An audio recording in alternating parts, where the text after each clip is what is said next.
Ang purgatorio sa aral ng simbahang Katoliko ay isang kalagayan o lugar ng paglilinis ng mga kaluluwa. Ito yung paghahanda ng kaluluwa bago sila tuluyang makapasok sa langit. Bagamat napatawad na ang kanilang mga kasalanan, may mga pagkakasala o hindi pa nagawang pagbabayad puri na kinakailangang linisin.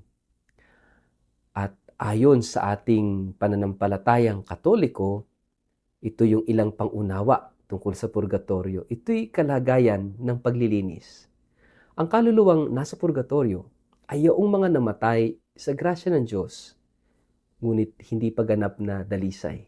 Kailangang linisin ang mga kaluluwang ito sa pamamagitan ng paglilinis sa mga epekto ng kasalanan at mga kahinaan upang makasama ang Diyos na siyang ganap na banal. Ikalawa, ito'y pag-asa ng kaligtasan. Ang purgatorio ay kalagayan ng pag-asa at hindi ng kawalan ng pag-asa.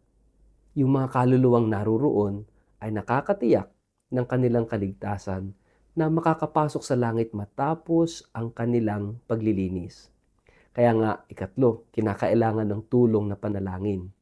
Itinuturo ng simbahang Katoliko na ang mga panalangin at sakripisyo ng mga nabubuhay ay makakatulong sa mga kaluluwang nasa purgatorio. Ang Santo Rosario, ang banal na misa at iba pang mga panalangin ay isang paraan ng pag-aalay sa kanila sa kanilang paglilinis. Ikaapat, yung paglilinis para sa ganap na kabanalan. Dahil ang Diyos ay ganap na banal, kinakailangan ang kalinisan ng kaluluwa bago ito makapasok sa kanyang presensya. Ang purgatorio ang tumutulong sa bawat kaluluwa na maging ganap na malinis at karapat-dapat sa walang hanggang buhay kasama ang Diyos. Ang konsepto ng purgatorio ay nagpapakita ng awa at katarungan ng Diyos.